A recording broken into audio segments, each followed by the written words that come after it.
It's the Joe Show.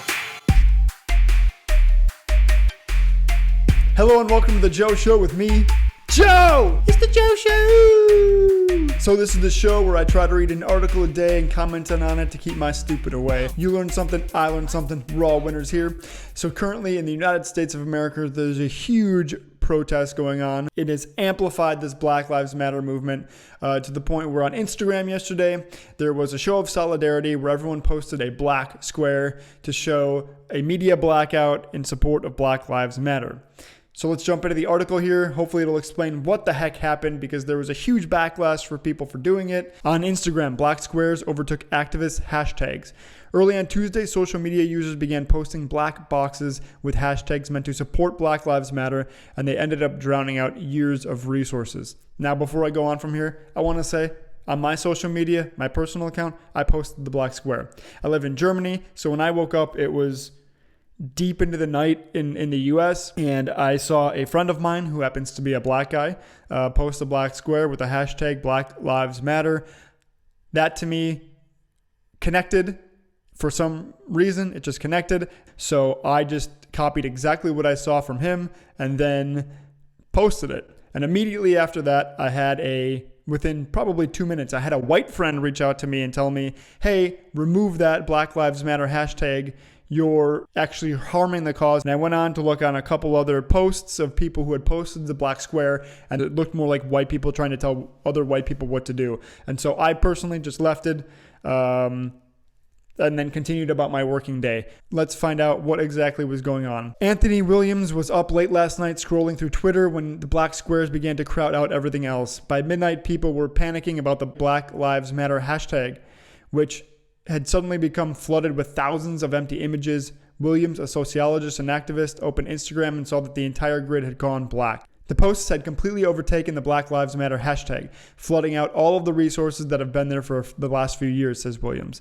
It's really frustrating to have carved out this area of the internet where we can gather, and then all of a sudden we see pages and pages and pages of black squares that don't guide anyone to resources.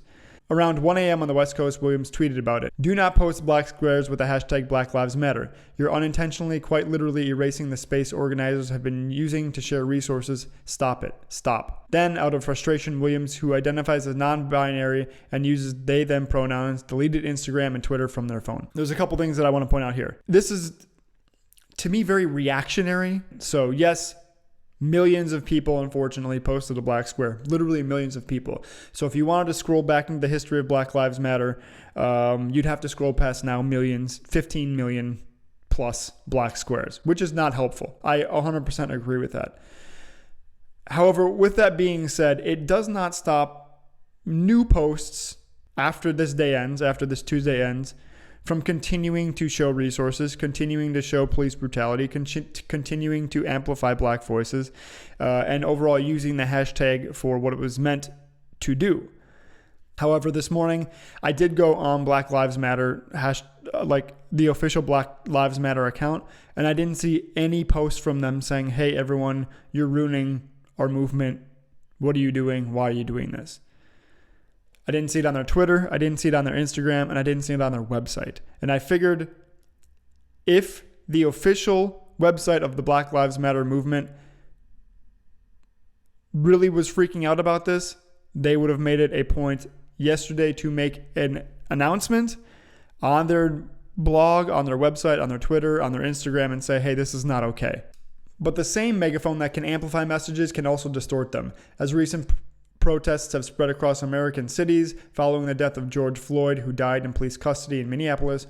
Organizers have worked tirelessly to share images and information across social media, urging followers to take action. Now activists say that all those black squares have drowned the information that matters. On that note, I don't think so, because the message of George Floyd is out there now.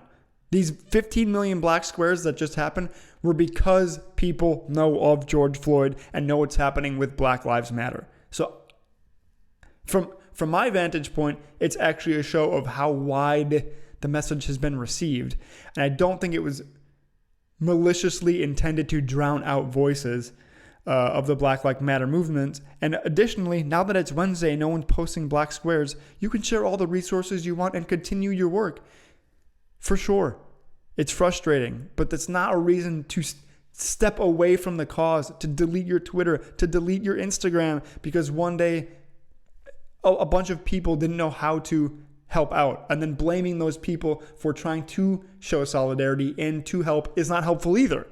No one seems to know why people started using hashtag Blackout Day to post the black squares, or when the Black Lives Matter hashtag got tacked on.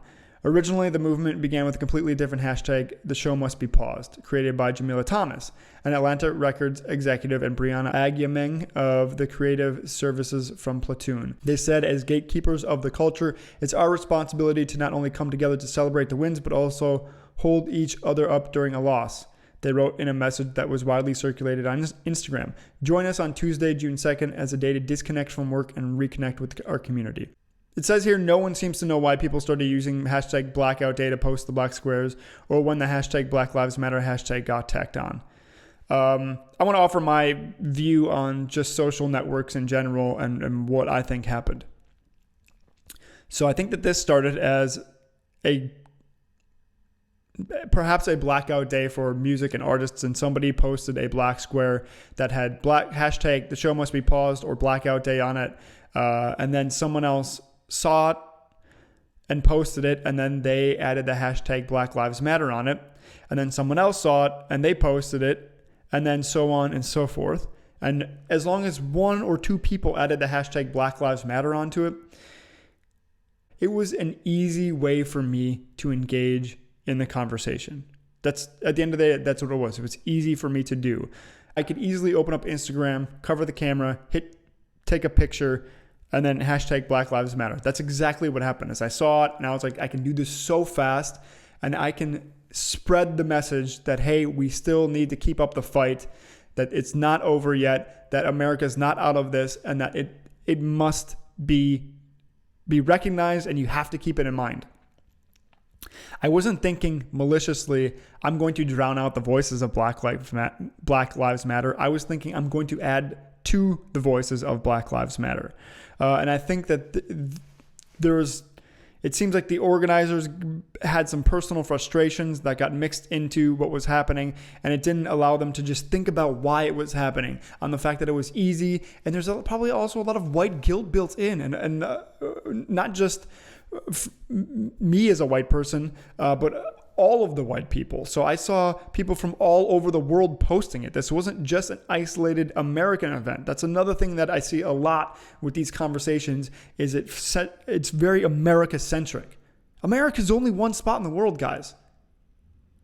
This is a global phenomenon. There are protests in France. There are protests in Berlin. There are protests in Australia. There's protests in Asia even. There's protests for Black Lives Matter right now almost everywhere in the world. So when someone saw that, if they have any international friends, if they have friends anywhere, it's an easy way to be like, yes, I agree with you, I support, I'm going to also add a black square. And then people started saying that it's intentionally drowning out voices and that it was some malicious effort. I don't believe that at all. I don't think it was a coordinated effort to drown out the Black Lives Matter movement. If anything, it was an indicator that people hear the Black Lives movement, they want to be a part of it, and they want to remember it. I don't think it was meant to be malicious. And then there was a bunch of backlash on people who did post that saying, hey, remove that hashtag. Don't do that. You're not being helpful. By shaming people who think that they've been helpful is just as frustrating for the other side as it is for potentially the people using the Black Lives Matter hashtag for resources. With that being said, I think that this is a really interesting view into how something can go viral and then spiral out of control. It also shows how important social media is and how important a movement can be. So if there were really 15 million black squares yesterday, I mean, that's an incredible amount of solidarity shown. It's not big enough, to be honest. But I felt like, yes, it presented with the information that there could be valuable resources, historical resources lost. I deleted mine, but I think that the day after and even on Thursday, people will continue posting resources, and the black squares will be drowned out, just like the black squares drowned out information for a day. So that's been today's Joe Show. If you like my content, subscribe below and follow me on Instagram, Joe Show. In the meantime, read something good. This has been The Joe Show.